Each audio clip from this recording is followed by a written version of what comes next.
Okay, we've got our composition all blocked in. Things are looking good. It's time to start detailing. This is one of the most fun parts of the whole process because you get to see things really start to come to life in a big way.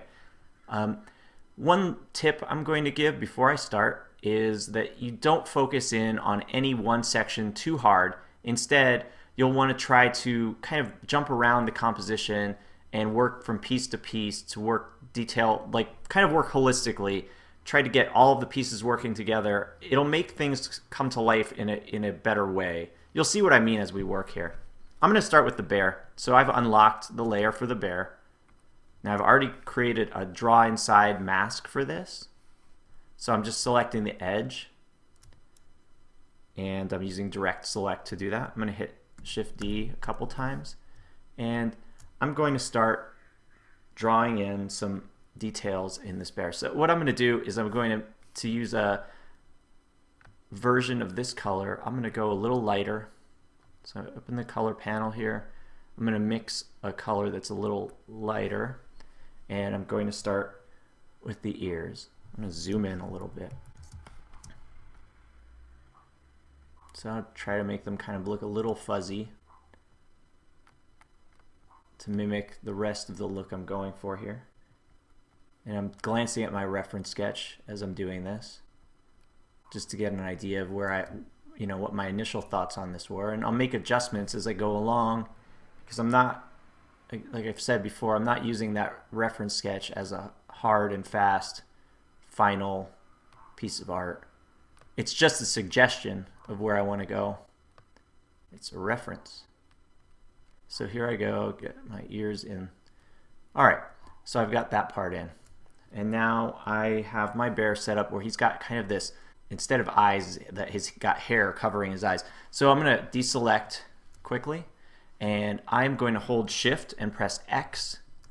If you'll notice up in the color panel, that switched our color, our stroke. The fill color went into the stroke. What I'm going to do is I'm going to switch that now to this darker brown that I have in my swatches panel.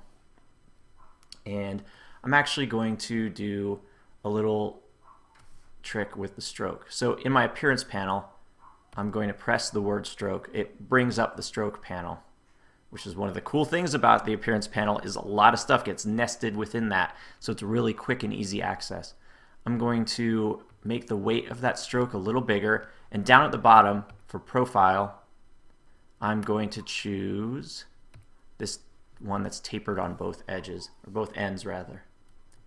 And I'm going to just quickly draw something that mimics this look of this kind of flap of hair going over the bear's face.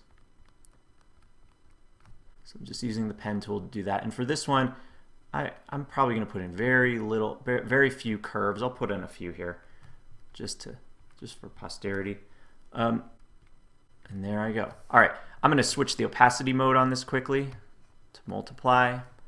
Probably going to turn the opacity down. A trick in Illustrator, you can hold Shift and press up or down, and it'll go in increments of 10.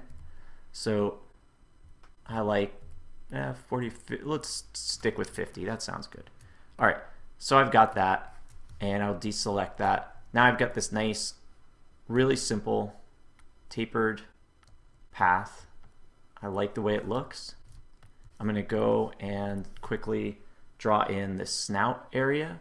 So what I did just there is I clicked on one of these ears, these ear interiors that I created, and because I have the appearance panel set to New Art to turn off New Art has basic appearance, it inherited the appearance attributes of that, which is what I wanted to do because I want the snout to kind of match that for my color palette.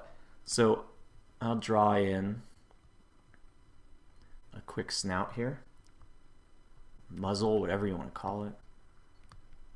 And just like everywhere else, I'm kind of keeping with this whole trying to make a really a suggestion of fur. It's not necessarily fur per se. I'm not going to go in and do crazy detail on this, but this is how I create a suggestion of fur. This is what I like to do. Now I'm going to overlap this a little bit and you'll see why in a moment.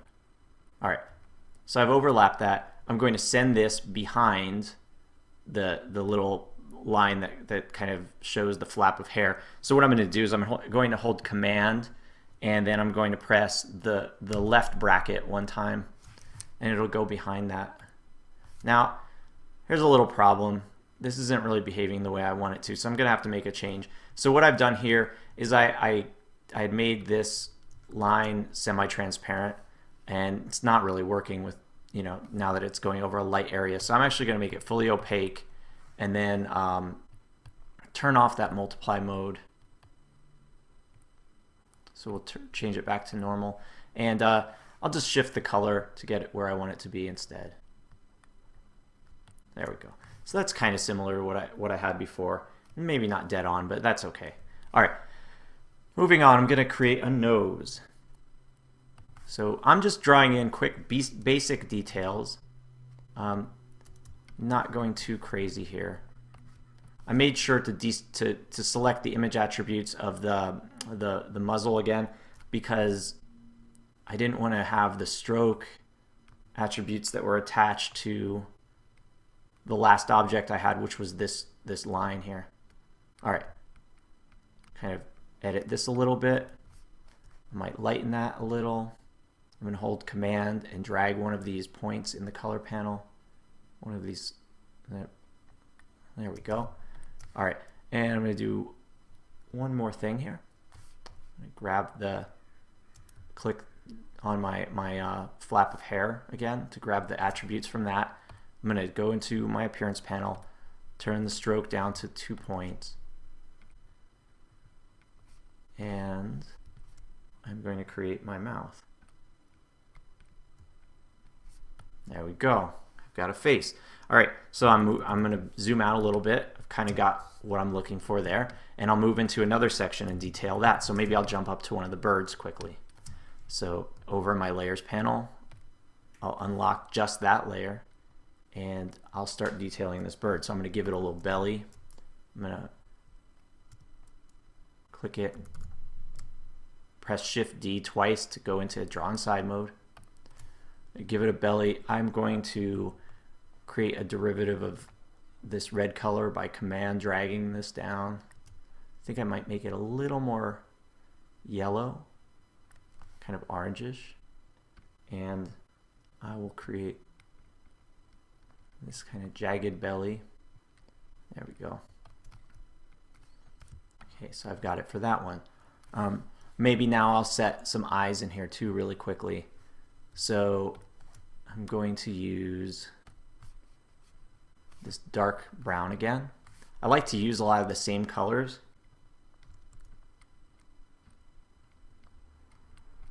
Drag that one over a little touch, get them up pretty high here. Whoops. If you ever make a mistake, you can just hit Command Z really quick. I hope everybody knows that one. All right, so there's that, and I think I'll give it a beak really quickly too. So for the beak, I'm going to go with a version of the red that's really dark, and I'm just going to make a really easy beak like that, and I'll go in and add some more details and probably work it out a little more a little later. One thing I'll do really fast is add some pupils in. So for the pupils, I'm going to use this tan kind of color that I use for the television. And I think I remember I wanted to give it kind of an upward glance. So I'm going to actually click on the eye object and do a draw inside on that really fast. Just like that. And I might change this later on. We'll see. I might change the color scheme a little bit. But for now, that works for me. All right, so I'm going to keep working, moving around my composition. I'll move now to this other bird. I already kind of have it set. I know what I want to do. And my first bird is already set up for this. So what I'm going to do really quickly is I'm going to hit the F key on the keyboard to fill up all my screen space, and then hit Tab. Now I've got just my image, no panels. I'm going to click the belly. I'm going to mimic that over here. Maybe make it just a touch different, but for the most part. same. Bring my eyes. You'll notice there's a little bit of red sticking in here, and I'll tell you what that is in just a moment. All right, so that red is the part of the wing. So what I can do is I can click that wing, and I'm just going to hold Command, Shift, and left bracket, and I'll press the left bracket once, and that'll send it to the back. So it sends it to the back of the order of arrangement. So it's the back of the stack for that layer now. All right, and I'll create the same sort of beak that I created for the other guy. And you'll notice, again, I've got a little overlap, so I'm going to do the same thing, Command, Shift, left bracket. Now that's behind in the order of everything. And last but not least, I'll do the same thing that I did with the other guy's eye. So I select the object, hold Shift, press D twice, 3 times in that case because I had to switch from the other object. Select the eye over here so that I'm using the same image attributes. And there we go. All right, so I'm going to press Tab, bring my panels back up, and I'll move around the whole composition to work this up a little more. For the pipes, you may remember I wanted to put kind of a seam and some rivets along here. I'm going to do this with a really quick and simple trick. I think one of them will be pretty obvious. The other one might not be so obvious. I'm going to hold Shift. I'm going to select my object here. The layer, of course, is unlocked. And I'm going to hold Shift and press D 2 times to start draw inside mode. Deselect my object. I'm going to go up to my color panel. Okay, I'm going to hold Shift and press X to drop my fill into my stroke. Go into that stroke. I'm going to alter the color just to make it a tiny bit darker. Change the opacity in the appearance panel. Change the mode to multiply. Okay, and using the pen tool, I'm going to quickly draw a seam here that kind of follows the contour of this pipe. You can see it's really dark right now. That's not really the effect I want, so I'll be altering the opacity of it to kind of knock that back a little bit. I'm also going to just quickly hold Command and edit my path to get it a little more to my liking. I think I might, holding Option here to curve that out a little bit. All right, I think that's a little more what I'm looking for. And I'll reselect that, and I'll drop the opacity down to 50. I'm holding Shift again, highlight this, hold Shift, press the down arrow a few times, it drops it in there. You can also just type it in, you can slide it, whatever you want to do. It's really up to you. Just sometimes this going on these stop points is really easy. All right, so there it is. That's kind of what I'm looking for. I've accidentally deselected or gone out of draw inside mode, so I'm going to click the edge of this pipe, hold Shift, press D, do that 2 times, and now I'm going to reselect this line, this stroke I created, and then I'll deselect it. I reselected it just to get the appearance attributes to show up in the appearance panel. Now, what I'm going to do here is where it says stroke, I'm going to change it to 2 to make it a little thicker. But before I escape out of here, I'm also going to mess with some of the other settings. I'm going to, where it says cap, I'm going to choose a round cap. Okay? And where it says dashed line, I'm going to turn that on. For the dash, I'm going to set it to 0. For the gap, I'm going to set it to 6 or, well, let's do 8. And what this is going to do, you'll see in a moment, it's going to create a dotted line that will kind of look like rivets, which is what I wanted. So I really like the look of rivets down along a seam. So you can see here, I'll zoom in just a touch so it's a little more evident. There it is. All right, so I might want to just sneak this closer to the seam to give it that look like it's holding things together, sort of. So I'm holding Command. I just added a point there by just letting go of Command and letting the pen tool kind of add a point. All right, there we go. Just holding Command to move these points. I'm still in the pen tool. When you're in the pen tool, Command just toggles whatever the last moving to or last selection tool was, whether it's regular select or direct select. I usually try to keep it on direct select because it's a little more useful. These rivets I'm going to want to make a little darker and I think a little bigger. I'm going to go over to my appearance panel. I'm going to up the stroke weight a touch, and I'm also going to make that gap a little wider because they're bigger now. I'm also going to go and change the opacity. I think I'll make this one, set these to 50, and I'm also going to darken it just a little bit in the color panel. I want those to kind of pop a little more. There it is. A nice way to get some really quick and easy rivets on this pipe. You might remember that I said I wanted to add some leaves to these kind of twiggish antennas coming out of the TV.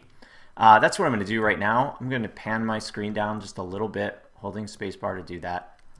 I'm going to zero out my appearance attributes in the appearance panel by pressing that little clear appearance button. And I'm going to come up to my color panel and choose about a, I don't know, 60% gray, maybe 50. I'll do 50. So 50% gray. I'm going to press P to turn my pen tool on, and above my object I'm going to draw a little leaf. I'm going to show you a cool trick for how to make repeatable leaves. Leaves aren't really something I want to redraw since they're such small details. So there we go. I'm drawing kind of a, I'm going to move that point. It's being a little stubborn. All right, so I've got that. Now I'm going to hold Shift and press X to swap my fill color into my stroke. I'll press the X key without Shift to bring my stroke to the front. So now that I've got that, I'm going to change that color and make it a little darker. I'm going to go to about 70. And down in my appearance panel, I'm going to press stroke. And at the bottom, I'm going to choose this nice double tapered profile. Okay. And I'm going to use the line tool, Illustrator's line tool. You can quickly toggle that on your keyboard by pressing the backslash right above return. It'll bring up the line tool, and that just draws perfectly straight lines. You can always edit that if the point's not coming together the way I want it to. So I'm just going to draw these little, like the little veins on the leaf really quickly.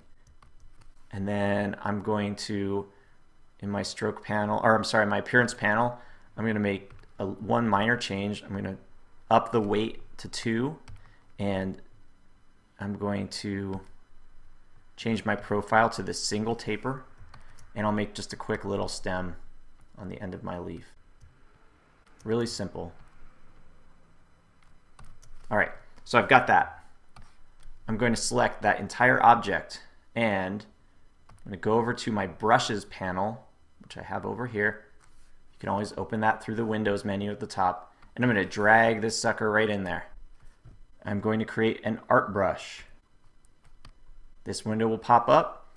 It's telling me how this is going to operate, showing me this arrow overlaying my leaf. It's pointing from the stem to the end of the leaf. That's the direction I'm going to be drawing it in. You'll see how it works in a minute. At the top, I'm just going to call it leaf. Okay, leave all of these other settings. Well, no, actually, I'm going to, let's see, stretch to fit stroke length.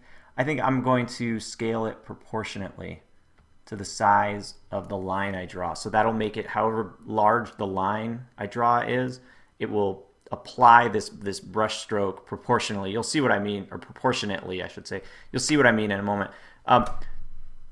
For colorization method, I'm going to go down here and press tints and shades. You'll see what that does in a moment. And you'll see why I chose gray in a moment as well. Press OK. I'm actually going to delete the object I have in there that I originally created, because you'll notice in the brushes panel, it's over here. It's right here.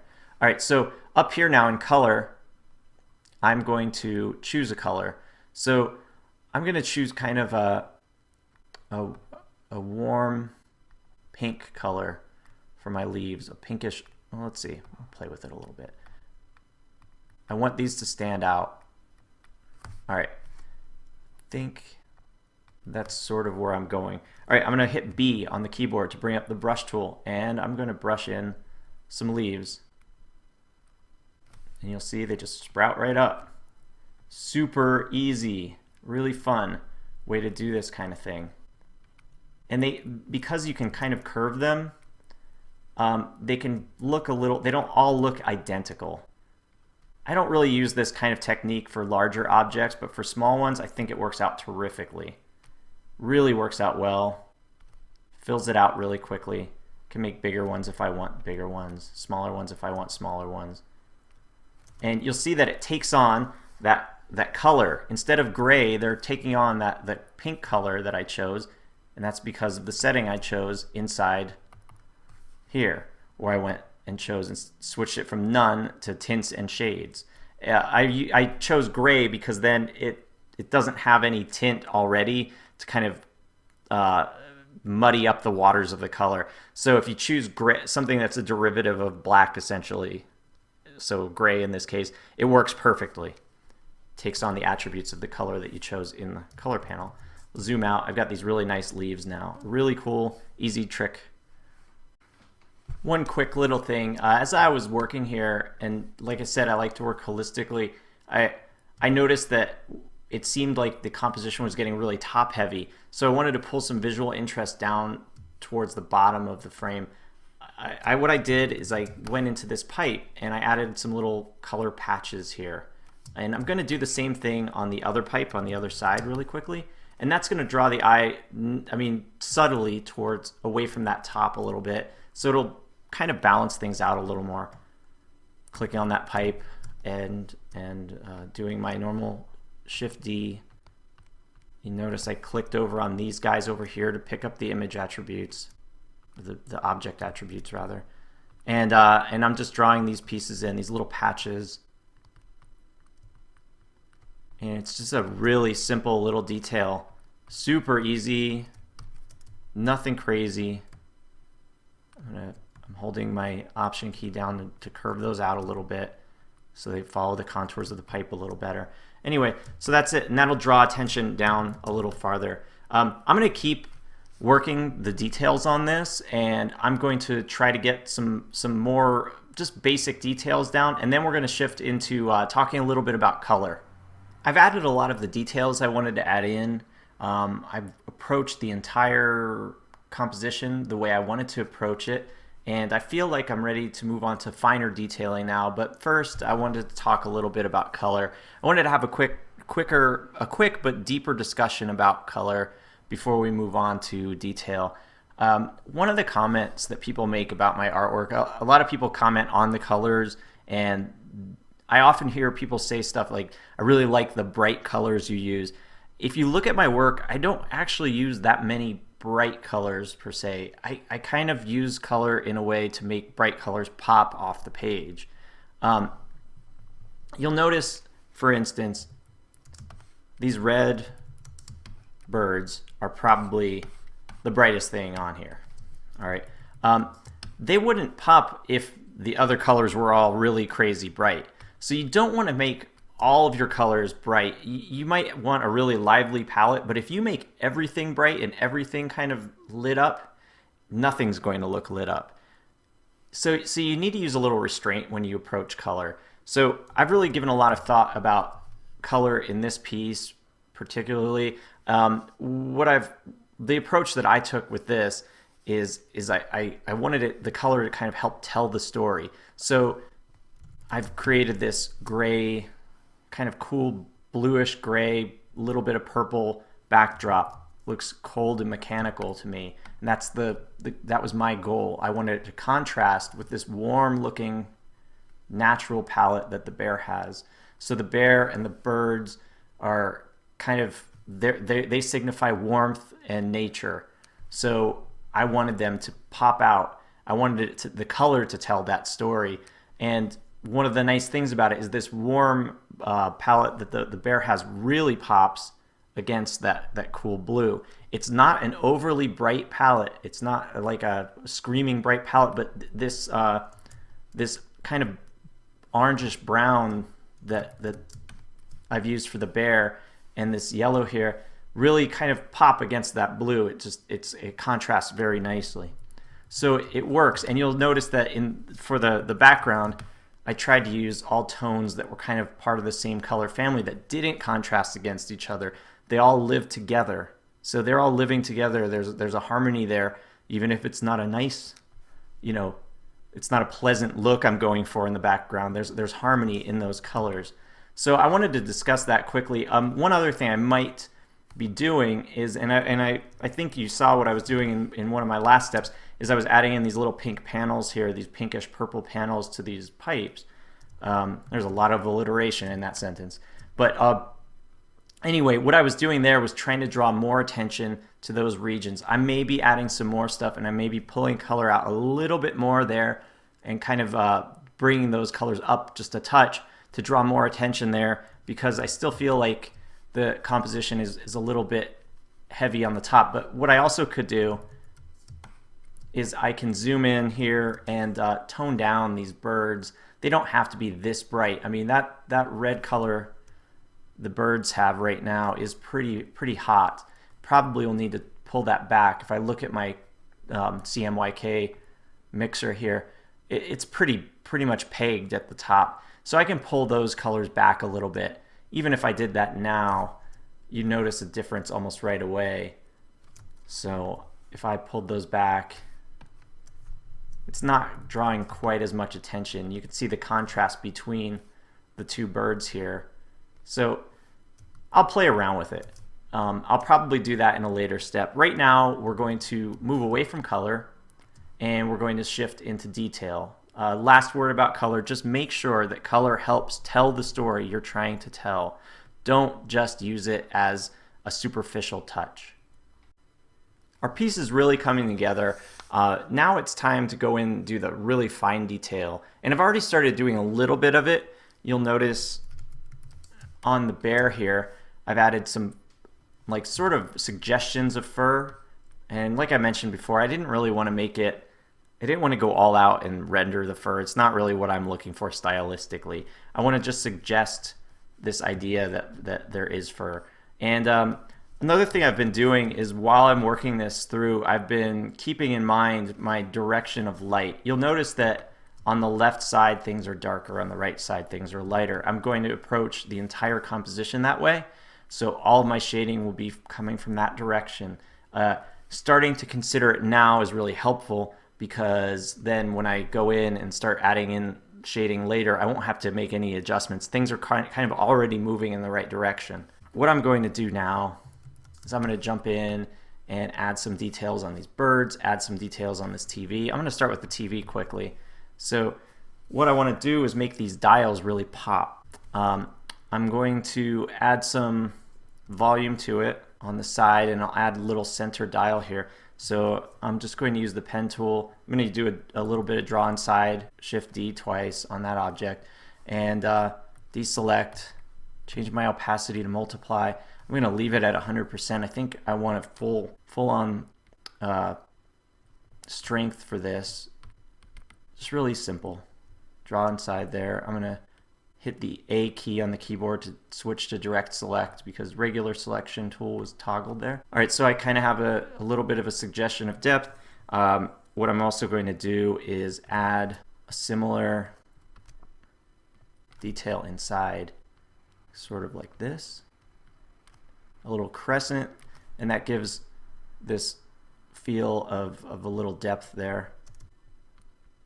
And all of it's trapped inside this object. One of the great things about draw inside is that it groups everything together. So anything you put in that object kind of is part of a group now. All right, so now I'm going to draw the kind of the thing that you hold on the dial. And I'm just going to, again, just suggest it with some shading and lighting. I'm going to dial back my opacity and basically just play around with this to get this right. Bring it over a little bit. And so I just clicked on the original shade object I have up here. I'm getting pretty close to what I want. I'm going to click the outside of this to pick up the appearance attributes of that, and I'm going to go up to my color panel and make a lighter version of that. And I'll put that on the top of the dial here. Now it's a little bit skewed. I think I'm gonna have to fix this up. So I'll tidy this up, drag this in a little bit so it's not quite as exaggerated. It's a little too exaggerated right now. And it looks like it's sticking too far to the right. And we don't want that. It should look a little more like it's coming straight at us. So I'm just gonna adjust this till I get it right. There it is. I've got my dial. Okay. I can tidy that up. What I'll do quick is I'm going to hit the Q key on the keyboard to lasso some stuff. I've lassoed all those points. I'm going to hit Option Command J for average and let it set to both. That'll link all of those points, or not link them, it'll move them all into place so they're all together. Do the same thing down here. So what it does is it puts them all in the same location essentially. Move things around a little bit. All right, there's that. I'll mimic the same look on my other dial here. One of the other things I'd like to do here is I'm going to pull the attributes, the appearance attributes from that object, and I'll put them behind this dial. So I'm going to, now that I've drawn it over that object, I'm just going to cut it, and then I'll select using regular selection tool. I'll hit V to toggle that. I'm going to select that, and then I'm going to paste behind. Command B to paste that cut object behind my dial. And the reason I did that is because I'm actually going to change the color, make it darker. So now it has that kind of look that it's stuck into the television set instead of on top of. All right, so here I'm going to create a quick little grill. And to do that, I'm going to use one of the tricks I showed you before. So I'm going to change my color just to black in the color panel. I'm going to hit Shift X to move my fill into the stroke, and I'm just going to use some quick dotted lines again. So I've got my weight set to 1, cap, I set it to a round cap, turn dash line on, and I'll probably want to make this a little smaller and tighter. So I'm going to change my gap to, I don't know, we'll try 3, and my dash at 0. I'm going to press the backslash button right above the return key on my keyboard. All right, so those are a little small. I'm going to, there we go, change it in the appearance panel. I upped the stroke weight, and I'm going to make the gap a little bit bigger. Okay, and this time I am going to duplicate this. For little tiny details like this, I don't mind if they look machined. It's just the bigger stuff that I really don't like looking that way. Kind of alter this line. I'm holding the Option key to duplicate these lines, by the way. I'm not copying and pasting, but I'm just holding the Option key and dragging them, and it duplicates them really quickly and easily. I'm going to sneak these down a little. Looks like I had an extra one there. I must have duplicated 2 by accident, so I deleted one of them. Just giving myself a little padding on around the edges here. All right, doesn't have to be lined up perfectly. Selecting all of those, and I'm going to change my opacity mode to multiply, turn the opacity down. There we go. Zoom out to see how it looks. Yeah, I like that. I think I might put a little border around this volume, or the speaker here, just like I put around these guys. So it has a little edge around it. I think that'll look a little better. Same thing, I selected it, I pressed Command X to cut. I'm selecting my little speaker rectangle, and I'm hitting Command B to paste behind. You can also draw behind, but I just don't like to do that. I like draw inside mode. Draw behind I think gets a little confusing and irritating to me, so I don't use it very often. I'm going to do the same thing around here. The thing is, this is going to be a little trickier because I have to paste it inside my draw inside object. And we talked about how that works with the clip groups when it's a compound path. There's another really kind of tricky way to get it in there. What I'm going to do is I selected the corner of this and it grabs this object that's inside already. I'm just going to click that and I'm going to paste in back of that. Command B will put it in back of that, inside that clipping mask, or that compound path clipping mask. You'll notice again, if I try to click on it, I can't, but if I kind of pull down and lasso, I can. Okay, so I've zoomed into this bird. I'm going to add some more details to this guy. So first I'm going to start with the eyes. I'm going to jump into that. It was already a mask. What I'm going to do is add some darkness into the center of the eye. So I'm going to use the same color as the outside and then just put it in sort of like this. I'm going to see what it looks like if I turn on multiply mode. Yeah, I like that.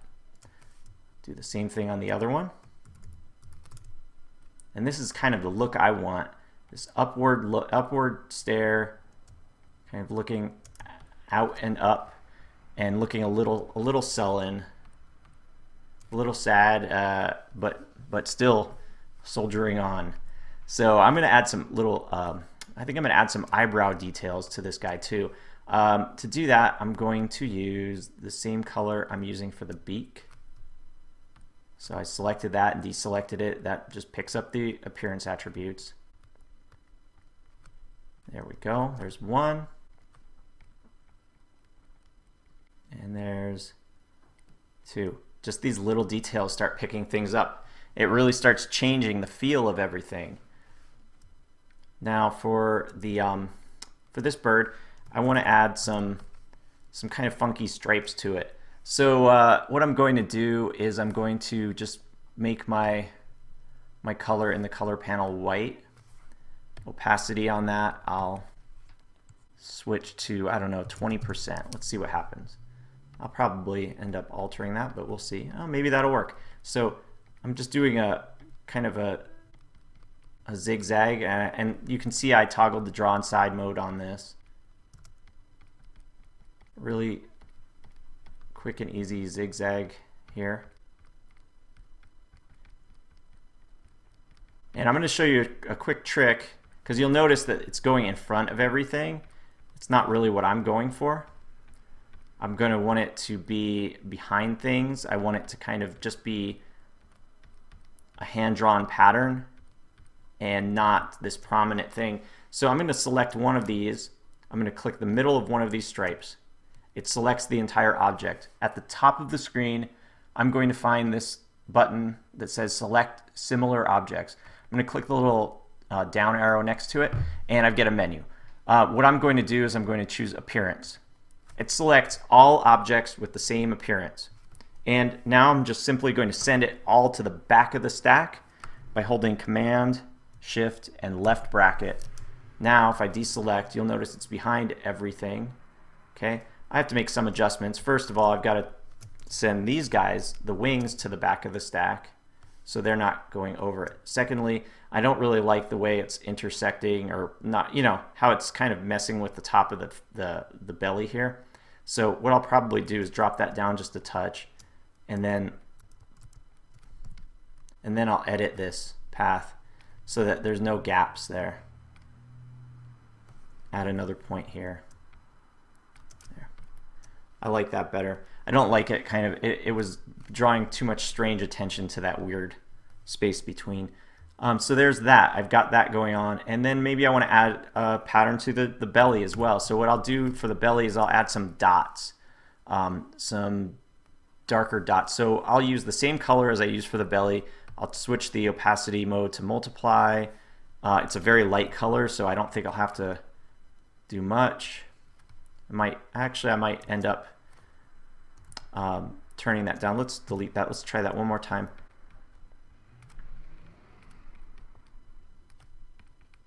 And I'm just trying to create some visual interest here. That's even though these are going to be small, I want them to be kind of interesting. So I'm just creating some hand-drawn patterns to distinguish it. Now I'm going to do the same thing I did before. I'm I'm going to select one of these objects, go up to my select similar objects. I select all of those, and I'm going to turn the opacity down to 50.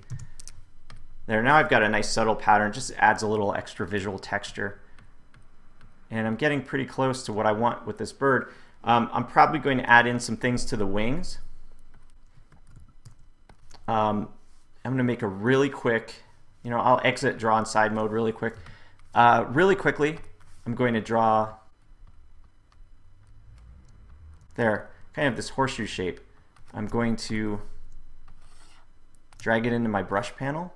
I'm going to create an art brush with that. And I'm going to scale it proportionately. Change my colorization mode to tints. I always like to start with the derivation of black. It works better that way. And I think I showed you how that works before. So I deleted that object. Now I'm going to choose my brush tool, set a stroke color here. And what I'll do is I'll set it to white. And I think we did 20% for those stripes. We'll do 20% for these guys. And now I can just draw them in here. Kind of like the leaves. So there it is. Now I've got one bird fully detailed. I'm going to have to shade him and do some more stuff, but he's getting pretty close. I'll go in and do the other one and add some more details, and I think we're going to move on then.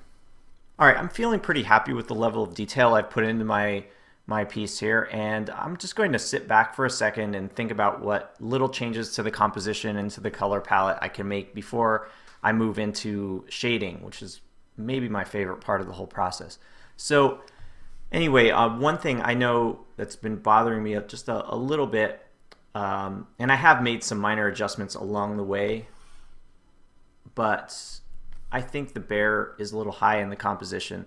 So I've unlocked all the layers that he belongs to, or that make up the bear, that compose the bear, and I'm going to drop them down here. I'm going to drop this object down a little bit.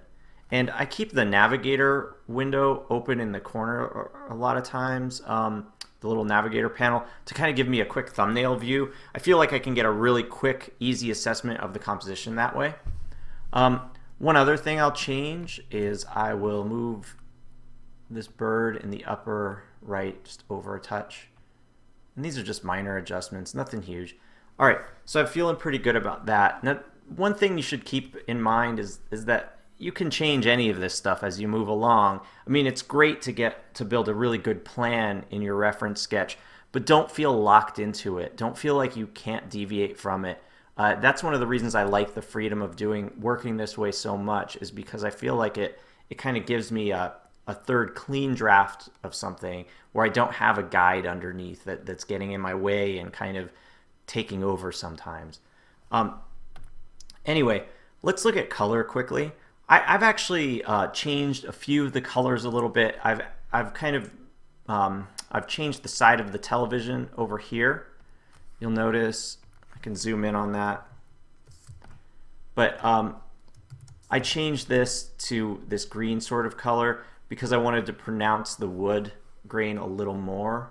I wanted it to pop a little more, and I wanted this to look a little more, I guess, a little more like the back of a television does, where the whole thing isn't necessarily made out of wood. All right, and I can look at the colors, and like I said before, I think the major problem that I see is that the reds of these birds are a little too hot.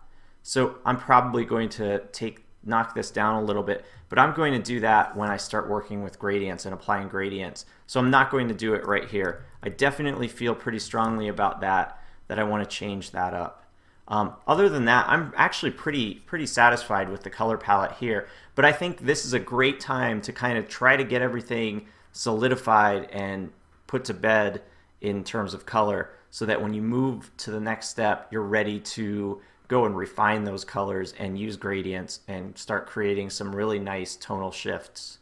So I'm feeling happy about this. I'm gonna say I'm done with this step of the process, and I'm going to move into the shading and volumizing part of the process, which again is, to me, where everything really jumps to life. Now that we've added a good level of detail and we've added some patterns and stuff like that to our objects, we're going to change some of the flat, just basic colors that we've used into gradients to add a little volume. It's a great way to provide the illusion of volume really quickly and easily. I'm going to start with these red birds. I'm going to start in the upper right. I'm going to zoom into this guy. Zoom back one step. So I've got my bird isolated here. I'm going to make sure that layer is unlocked. And I'm going to start by direct selecting the wings and the body. Remember, these are all clip objects right now, so I have to direct select the edges. All right. Now I'm going to make sure we start with the same base color. So we have this red that I've mentioned before. I think it's a little too hot. It's a little too loud. I'm going to tone it down with the use of a gradient. I'm going to bring up the gradient panel, which I have open down here. You can go to Window and pull it from here as well. All right, I'm going to click the stock gradient that's already in there, and it makes this black and white thing. I don't like that, obviously. That's not what I'm going for. But you'll notice in the color panel, there's something that says last color, and it shows the last color we used. I'm going to grab that and I'm going to drag it down into my gradient, into one of the stops, and I'll do the same thing again for the other stop. So now we're back to the same color we started with. We have two stops that are basically the exact same color, so there's nothing that has changed. But we're going to change it really quickly and easily. So what we're going to do is we're going to edit each stop. We're going to make a dark one and a light one. And we're going to start with the one on the left. And so I'll darken that by adding a little black to it in the color panel. I'm also going to desaturate it a little bit. I'll take the yellow down just a touch. I think I'll keep the magenta a little higher like it is. I like that. I think I'm pretty satisfied with that. Maybe I'll make the black a little more pronounced. And then for the one on the right, we're going to make that a light color or lighter color. So that'll be the light side of our gradient. I'm going to drag that yellow down a little and take magenta down as well. Now I have a nice subtle gradient. All right. One thing to note, a lot of people when they start using gradients, they kind of make these really wild, contrasty gradients. I'll show you what I'm talking about. Something like this, where we have two extremes. So something really harsh. We're not going for that look, at least in this. If you're creating a really high contrast image, it might work. But generally speaking, when people use really extreme gradients, it's a sign of amateurishness, and it doesn't really look that great in the end. So we're going to avoid that. What I'm going to do now that I've got my gradient, I'm happy with the colors, I'm going to hit the G key. You'll notice we have these three lines, one for each object. Each line represents the gradient and how it's applied on that individual object. I am going to alter this. So what I'm going to do, I'm going to keep all three selected, and I'm going to do one global kind of gradient for all three. So this will apply the gradient the way I want it to across all three objects. And you'll notice it's very smooth and even. It blends right together from one to the next. It's exactly what I want. Now that I've finished this, I know I'm going to reuse this gradient, so I'm dragging it into my swatch panel. And I can really quickly and easily now apply it to this guy. So I'll do the same thing. Now that I've got all those things selected, just drop that gradient in, and I'm going to use the gradient tool to apply it the way I wanted to apply it. I might alter this one just a touch. Something like, there we go. That's how I want it on this one. Okay. So now I have these really simple, very, very basic illusions of volume. We'll do it one more time here on the bear, really quickly. So I'm going to select the bear's body, and I am going to go to my gradient panel.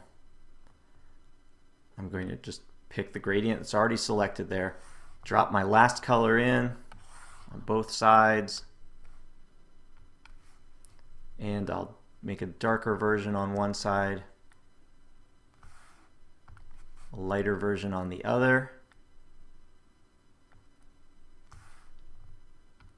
Make this one even a little darker and richer.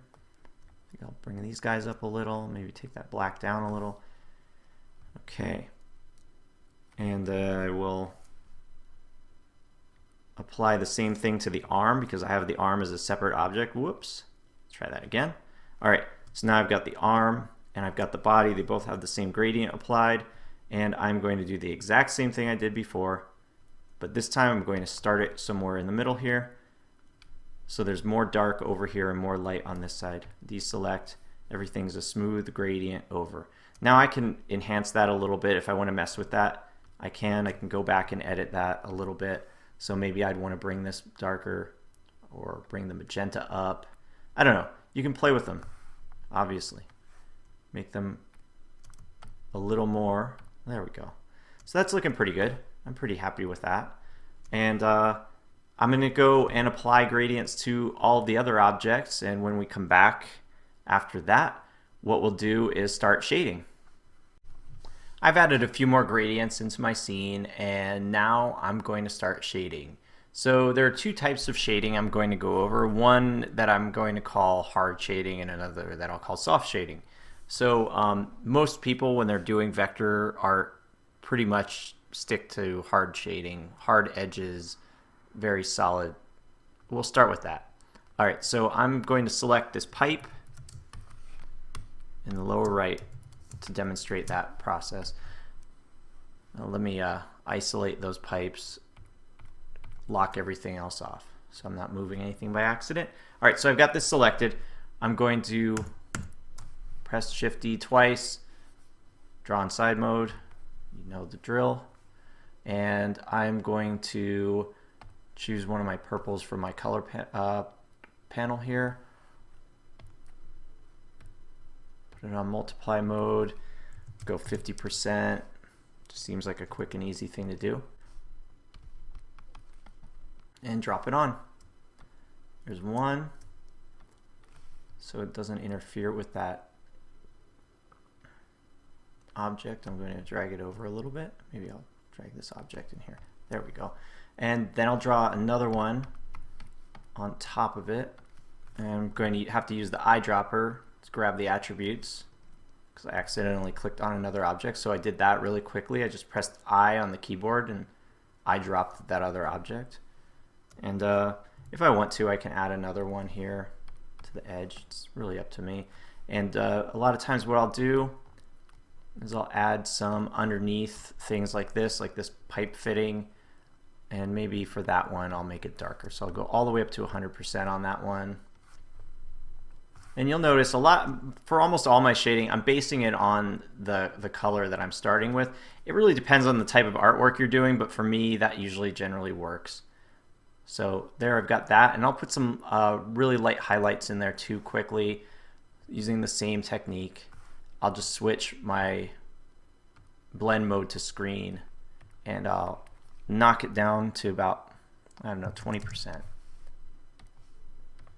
So we'll put some nice, really quick highlights in there. And there we go. So that's hard shading. Just gives a really hard look, very solid. Let's talk about soft shading. So we'll zoom out. We can kind of get a look at that, see how it looks. It looks pretty good.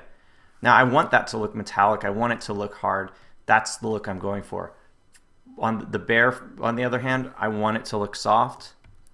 I'm going to, in the layer panel, I've isolated that bear, locked everything else out.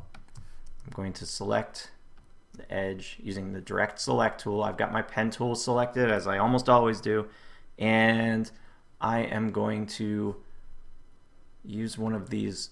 Whoops, I don't want to do that. There we go. Let me select that again. So I'm enter draw inside mode. I've deselected. Now I'm coming over, I'm picking that color, and what I'm going to do is I'm going to mix in a little cyan to give it a little bit of darkness. I might want to take that back later, we'll see. I'm going to mix my color together here quick. or my appearance rather. I'm setting my appearance mode, my blend mode to multiply. I'm going to set my opacity to 40%, and I'm going to add a blur effect. So we're going to be creating soft shading using blurring. Set that blur to around, I don't know, just guessing, 13.4 sounds terrific. Can't see it yet, but when I start drawing, you're going to see the effect pretty quickly. All right, so, and you can see I've got this nice soft shading sitting in here. I think I can probably darken it a little. I'm going to shoot the opacity up a little. Go up to 70%. And I also think I can adjust the blur. I'm going to hit preview here. And I just grabbed that from my appearance panel. I just went into my appearance panel quickly. I'm going to adjust that to get it to where I want it to be. So I put it around 30, and I have a nice soft shade object. I'm going to click that and delete it so you can see the difference. That's without, and that's with. And I'm going to add another one quickly right on top of that one to make the edge even darker. Sort of like I did with the pipe, but these are softer. So I'm going to go back into my appearance panel, and I'm going to harden the edge of this one just a little so it's not quite as soft as that first one. And now I've got this nice contour here coming in. I'm going to keep working through these objects, do more on the other ones. I'll do we'll do one more example really quickly on one of these birds, just to give you one more quick look at how that works. So I'll go unlock my bird layer, select the edge of one of the wings, and I'm going to use, whoops, do that, enter draw in side mode. I'm picking the red color that I originally based everything on. I'm making it a little darker by adding in some black and maybe a little cyan. And this time I'll just draw the shading in quickly.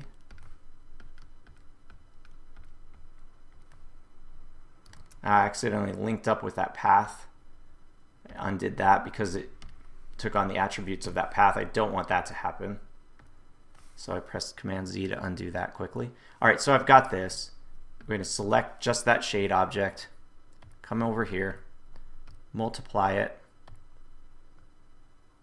effects, style, or blur, Gaussian blur, preview. Take that down. So this is another way you can do it. Probably good right there. Yeah, that's good. I like that. All right.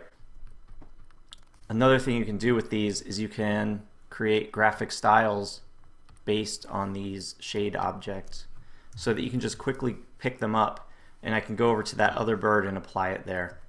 I'm going to keep shading. I'm going to work through my image. Probably refine some of the colors as I'm doing that because the shading sometimes muddies things up a little bit, but I'll work through, and when we come back we'll talk a little bit about some lighting. Okay, so we've finished up these nice highlights, and we're going to zoom in and create some cast shadows to complement them. So you'll notice that these pipes and this metal debris, and I added this metal debris in a little later, just to kind of fill out the composition a little more, but the pipes and this metal debris kind of just look like they're stuck to the surface, to this plane, but they're not really grounded with shading.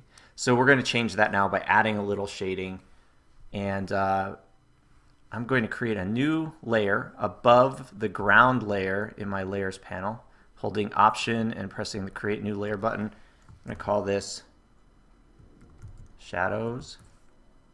I'm going to change my color here from violet to red. I'm just a little afraid with all the purple that violet's going to be hard to see. All right, I'm going to go to my appearance panel and zero everything out. And I am going to actually just start with basic black. And using my pen tool, I'm going to draw a quick sort of disc around the base of this. So I'm creating a little base shadow. Now because of the direction of my light, you'll notice that it's cinched a little closer on the right hand side and a little bit farther on the left. Just trying to kind of keep a consistent illusion of light and shadow. I'm going to change the opacity mode for this to multiply, and I'm just going to turn it down ever so slightly. There we go. So I want it to be darker, but not necessarily hard black. All right, so that gives a little bit of help, and I'll go and duplicate that throughout. But first, I'm going to show you how to create a really cool shading effect. I'm actually going to turn the visibility off on the front pipes layer so we can see how this turns out. All right, so for now, I'm going to keep the same attributes just for the moment. And I'm going to draw this nice cast shadow following the base of this pipe.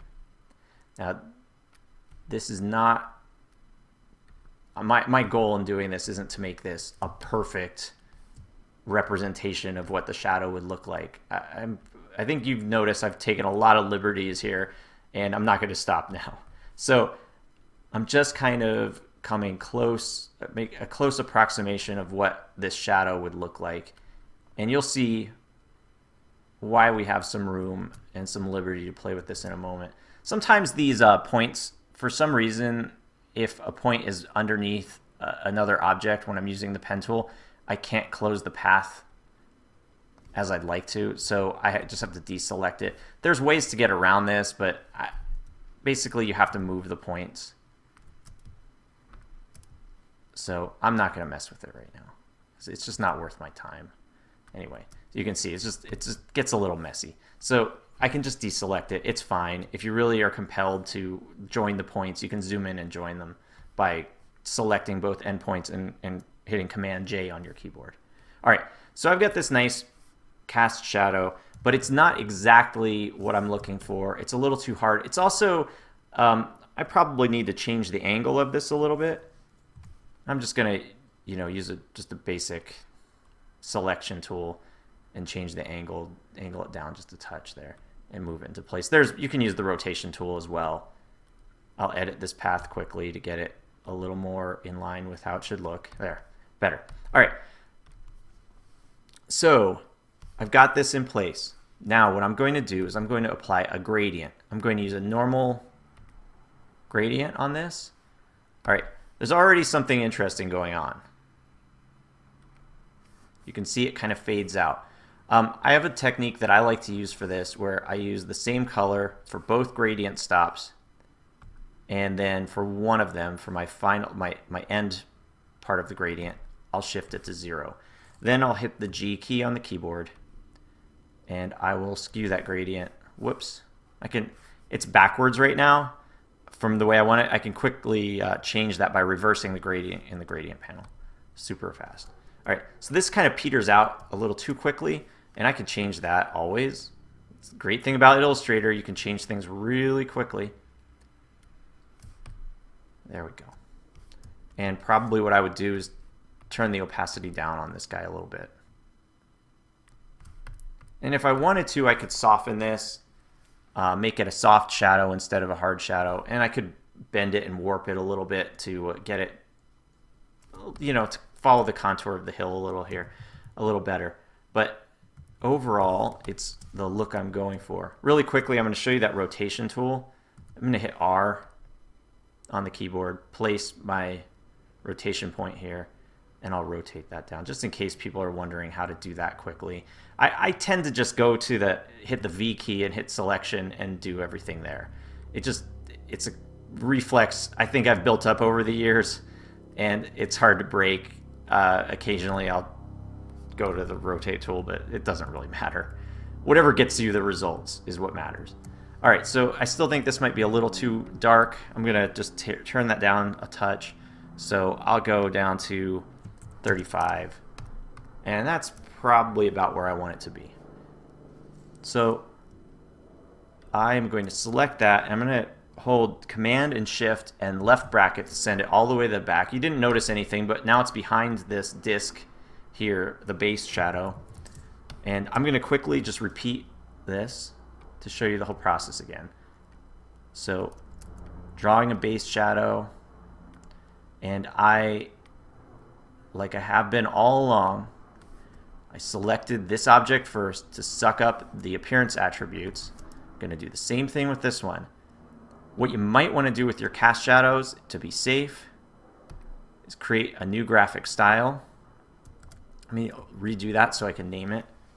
We'll call it cast shadow. That will ensure that you have the proper direction for the gradient. Okay. So I've got those appearance attributes for cast shadow now in my appearance panel, and I'll start drawing another object here. And you'll notice here again, it's not going to link up. Now, here's what I was saying before. I can move this out of the way. Now it'll close the path. Really weird behavior. There's some strange behaviors in Illustrator you just kind of have to get used to. So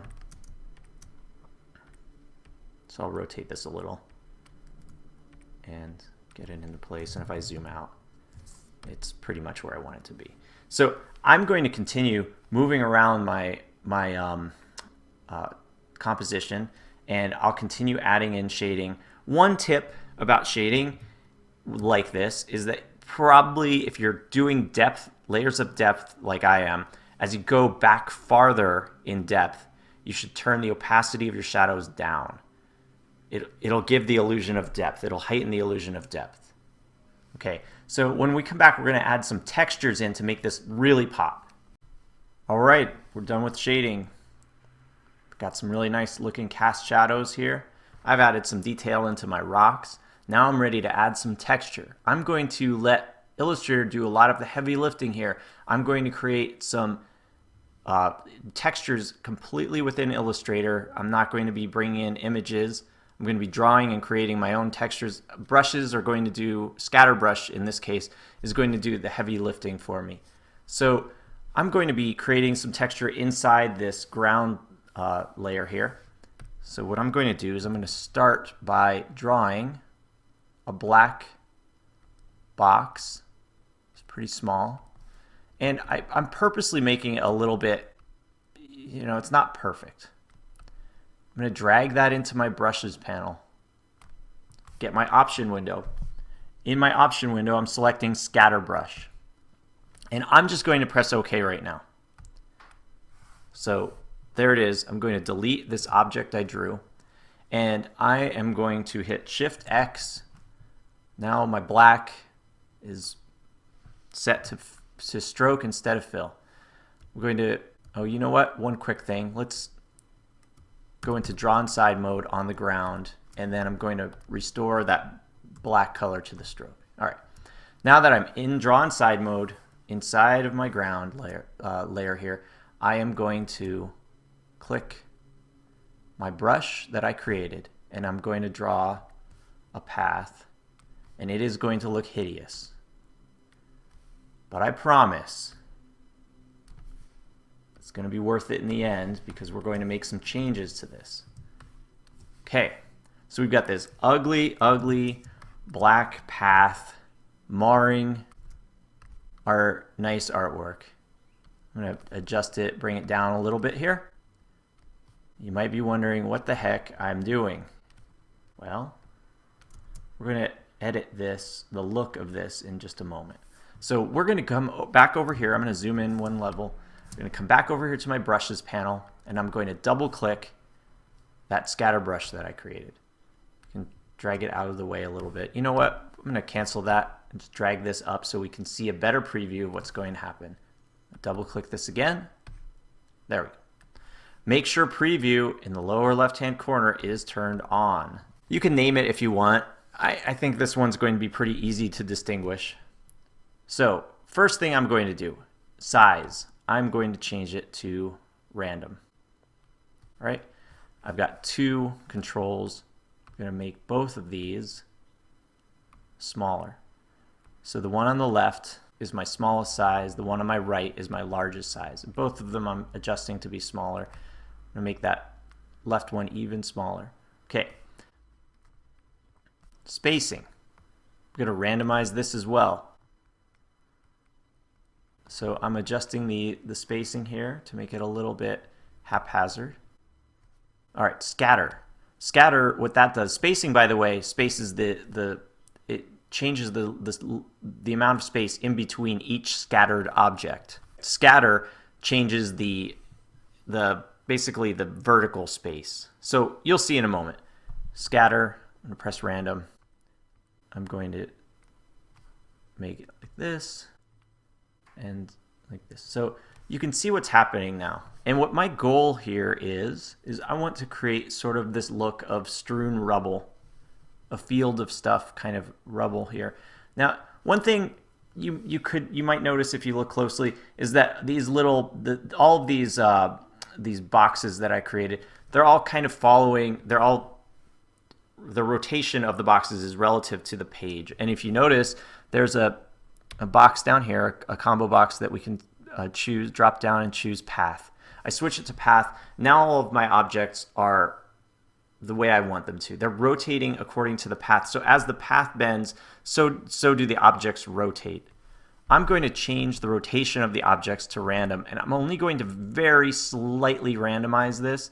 Don't want to make it a big shift, but I want to give a little bit of play to those objects so they're not all straight up and down. And oh, one last thing, colorization mode, I'm going to change to tints. And this is asking me if I want to make, it's saying, hey, do you want to apply this where you've already used it? And I do. I'm pressing apply to strokes. And I'm going to move this down so you can see what's happened here. We've got this kind of strewn rubble look. Switch to my swatches. I'm going to bring one of these purple colors up here. I'm going to change my opacity to multiply. And now I've got something that's kind of in line with everything else I created. I'm going to duplicate that by making another path a little more into the foreground. And it's giving a similar randomized result. And I like it. I'm going to go to my stroke here, turn the stroke up to 1.25. So it's slightly bigger, giving the illusion of depth. The one in the back here, I'm going to select it again, and I'm going to turn the opacity down a touch to 50%. We'll turn this one in the middle to 75. We'll add one more sort of in the front.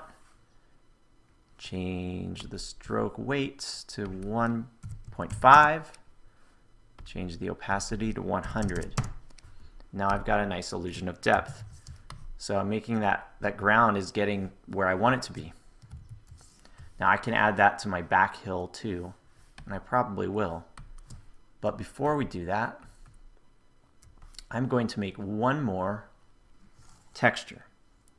This one's going to be a little different. Choose black, my color panel. Hit Shift X to switch that black into my fill. I like Shift X. You don't have to do it that way, but that's just a habit of mine. I drew this little circle. I'm actually going to make it a little smaller. Go to my brushes panel. I'm going to drag this circle in here. And we're going to create another scatter brush. All right, press OK again. You can delete this now. This one's going to be entirely different, and the goal of this one is going to be entirely different. You'll see in a moment what we're trying to achieve. So the last one was a pretty sparse texture. With this one, we're going to create something a little denser. What I'm going to do is I am going to use the brush tool and brush a quick line in. Oh, let's try that again with the new brush. And you're going to see a series of dots. Again, not so cool right now. Double click. And I am going to change this to colorization mode to tint. We'll do the path, rotation relative to path. This time our rotation, and I'm going backwards here, but it doesn't matter what order you go in. This time we're going to make the rotation a little wild. So the rotation is going to go from minus 180 all the way up to 180. So it can be anywhere on the spectrum. You'll notice that this object the rotation really isn't affecting it all that much, but it will give a little play to it. And again, like before, I've kind of gone with a more organic shape instead of a perfect circle because I'm going for an organic looking texture. All right, scatter. Again, I'm going to make this a little more wild this time. So I'm really going to heighten the scatter effect. And I might even adjust that. Spacing. The spacing I want to randomize again. This time I'm going to keep it, well, we'll actually tighten this up a little. Instead of keeping it that far, we'll tighten it. Again, you're going to see why in a few moments. Now size is where the magic's really going to happen here. So I'm going to drag this size down. I don't want the size of this to be too great. There, that's looking pretty good. I'm going to change the spacing and tighten that up a little more. It's getting pretty close to what I want. Okay, I'm going to press OK. I'm going to apply to strokes. I'm going to actually delete this line I created. And I'm going to go back to my swatches, pick up one of these purples again, set my mode to multiply down here in the appearance panel, but I'm going to really turn down the opacity, and I'm probably going to turn it down even more. And with that, I'm going to start drawing in this texture. And you'll see it gives a nice stipple look. Not exactly a conventional stipple, but you know, it's getting these little dots. And I'm going to start with kind of foreground stuff because again, I don't want that texture to, I want to keep my illusion of depth. All right, and then what I'll do is I will turn my opacity down to 10. And let's change the stroke as well. So I'll go to 0.5 on the stroke, and I'll fill in my back a little bit here. You'll notice that I'm not in draw inside mode anymore. I'll show you how to rectify that in just a moment because I want this stuff to be captured within. It's pretty easy to get it jammed in there. So I'm just brushing this texture on. Now you can always go in and pull in a visual, like a photo texture. This is just a technique that I personally find really appealing, and I like the finished look of it. I think it gives a really nice look, and it kind of feels nice to be able to create these on your own. All right, so I will do one more where my opacity is turned up to about 35, and I'll put that all the way at the foreground here. I'm going to turn my weight back up a little too. All right, now I'm kind of getting in line with what I want. So since all of this ground is basically inside of since everything on this layer is pretty much inside of the ground object, if I just select all by hitting, I'll do that one more time. I hit Command A to select all, and then I'm holding Shift and I'm deselecting the ground object. I've selected all of these things, all of this texture that I've created, the texture that I brushed in. I'm going to hit Command X to cut it. And then I'm going to click the edge of my ground object, hold Shift and press D a couple times. Got my draw inside mode initiated. Now I'm going to hit Command Shift V to paste in place. And now everything's stuck inside there. I'm going to undo that one time and redo it. And the reason I'm doing that is just to have everything that I put in there just now selected. I'm going to group all of that. And I'm actually going to, and I grouped it, by the way, by holding Command and pressing G. It's one of those things you take for granted as you work. You just remember all these things and you forget to say what you're doing. So apologies for that, but Command G groups. So I'm going to change the opacity of this entire group because I think it's a little too strong. So I'll drop it down to 75. Let's see, maybe even 50. Personally, I don't like the textures to be too in your face.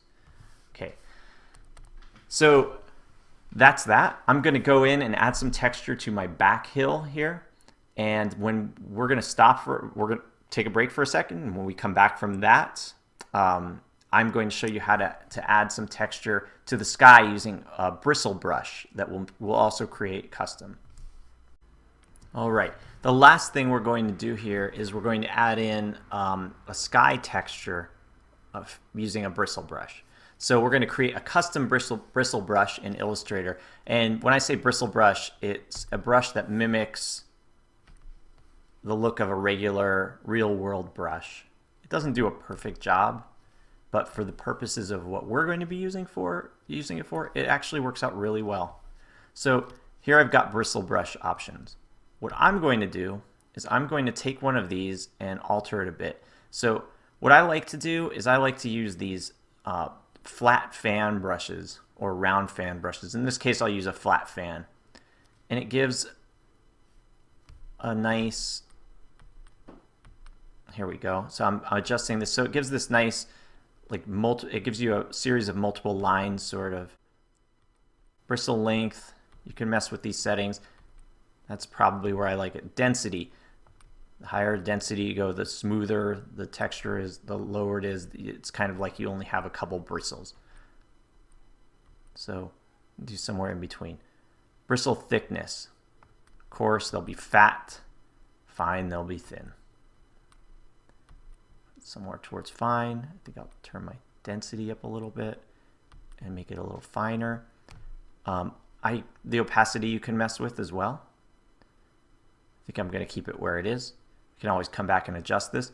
I like to set the flexibility of mine to be more rigid for what I'm doing, because I'm going to be creating a texture. I'm not looking to mimic real world painting as much here. I'm kind of just trying to create an interesting visual texture. So I think somewhere around there is probably good. Again, I'm messing with the density and the thickness, making the lines thinner by changing the bristle thickness, and adding more lines by upping the bristle density. I'm going to press OK. All right.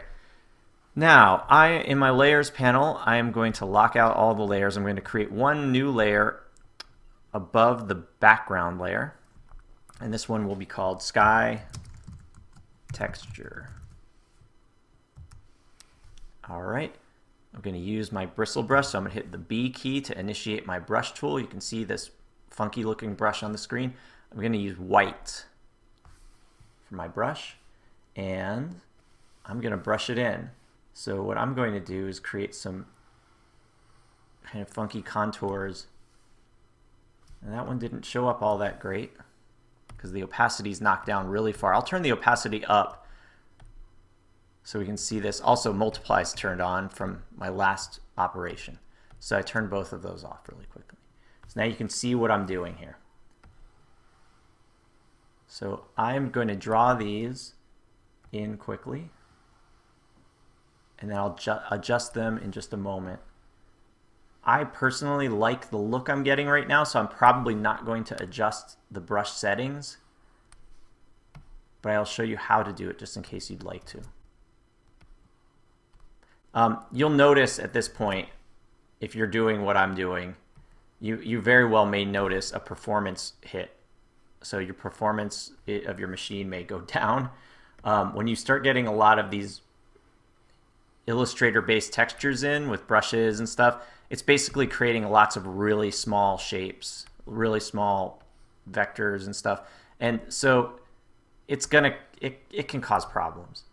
Just being completely straightforward with you, it can really bog down your machine. This is one of the reasons I wait until the end to do this. So you'll see right now, like I'm trying to draw some stuff in, and it's starting to affect my machine. So I kind of have to hang for a second and then pull out the stroke, and it's catching up with me as I go along. but I'm getting the effect I want, which is what's important. All right, so I've got that. If you want to alter your brush, you can always double click it just like we did with the scatter brushes and change things. What I am going to do is I'm going to select one of these, and up at the top here, so I selected one of those strokes, one of those brush strokes, and then I'm up at the top, I'm pressing this select similar button, and I'm going to press appearance. I've got all of these objects selected now, and I'm going to turn their opacity down because it's a little too in your face for my taste personally. I don't like things to be, I don't like the textures to be the forefront. And there we go. That's pretty much what I'm looking for with this image. Again, I probably personally, if this was something I was working on, probably let this sit for a little while, come back to it, look at it again, and maybe make some adjustments. But for the sake of this class, it's finished. So there it is. We'll come back with one more lesson about prepping your files for export. Depending on what you have to do with your file, you're probably going to have to think about ways to export and ways to get this into a final format that you would like it to be in. Of course, there's one thing you can do. You can always save it for web. So if you're saving it for web, you can always go to File, Save for Web, or hit Command, Option, Shift, S, which is what I usually do. And you can save it for web and get it prepped for the web there. Another thing you can do is export your file. I will tell you that I'll give you a little caution on this. When you create exports in Illustrator, especially files of this size, I'm going to use the artboard in this case because I want it to be cropped to the artboard. So when you create one, like let's say we want to print this, and maybe we'll do a JPEG or a TIFF. In this case, I'll just do a JPEG. All right, so I'm using artboard, so that will crop it to the artboard. I've already created a folder called exports. Press this and I'll get some options here. Color mode, pretty common. I think you'll know what to do with that. So if we're printing this CMYK, unless your printer requires you to do RGB, which I have some printers who've asked me for RGB files before. You can change your quality. I always put it at maximum. So jack that all the way to the right, so you get as large a file and as high res a file as possible. I don't really mess with the compression methods that often. One thing that's sorely missing in Illustrator for file export is a destination size. Sometimes you have to kind of cheat it by changing the resolution. So occasionally, say I want to, this file is set up to be 8 inches high or 10 inches wide by 8 inches high. Let's say I want it to be double that, 16 by 20. Sometimes I'll go in here and actually just put in 600 ppi. It's a cheat. It's not a good cheat. It's kind of a hacky thing to do, but sometimes you have to do that if you're exporting from Illustrator. Keep that in mind. That's the one of the drawbacks of working in Illustrator is the size export doesn't work out so well. Now you can always hand off your file as an Illustrator file or as a PDF, in which case it would work fine. Especially if you do it as a PDF, it's going to be hard for somebody to bump a layer or mess an object up or anything like that. But if you do need to export it as an image like a JPEG, you can always bring it into Photoshop. So I'm going to open it in Photoshop, and I will go to my latest version and press OK. Okay. So here we are. I've got options here. Import PDF. So you can change the name, but most importantly, you can change the dimensions. So if I do want a 300 DPI or PPI image, and I want to set the dimensions to, let's say I want the width to be 30 inches, I can type that in, and that's an option in Photoshop. So if you need to, basically if you need to rasterize your image and you need to make it much larger than your source, this is the way to go. So Photoshop will do it. So it kind of stinks that you can't do that in Illustrator. I'm hoping that in the future they introduce that into the export options, but at the moment it's just not there. So keep that in mind as you're exporting. If you send a file off like this with lots of masks and things like that, just warn your printer as to what's going on. Most places this isn't going to be a problem. Sometimes you will have to flatten transparencies, which you can do pretty easily. I usually do it layer by layer. So like for instance, let's say we're just doing the bird layer. We're flattening transparencies on the bird layer. I'll select all, and you can go to option, object, flatten transparency. Change this to high resolution, and you can basically, set whatever you want to set here, and press OK, and it'll kind of chop things up, but it's set to go. It'll be safe to print. Honestly, the safest way is just to rasterize it if you're sending it out to somebody, unless they need to alter the image, in which case just duck and cover. I don't like it when people alter my images personally, but sometimes it has to happen. A lot of times I'll just ask them to move a layer. By practicing and refining your vector art skills and organizing your workflow, you'll be able to start looking at Adobe Illustrator in a whole new light. You'll start seeing it more as an agile creation tool and less as a cold technical experience. I can't wait to see what work you've put together, so please post it in the project section of this class. And if you have any questions at all regarding anything we discussed in the class, feel free to post those as well. I'll be happy to answer. If you found the class useful, please leave a nice review and let your friends and colleagues know. Hope to see you again soon, and thanks a lot for taking the class.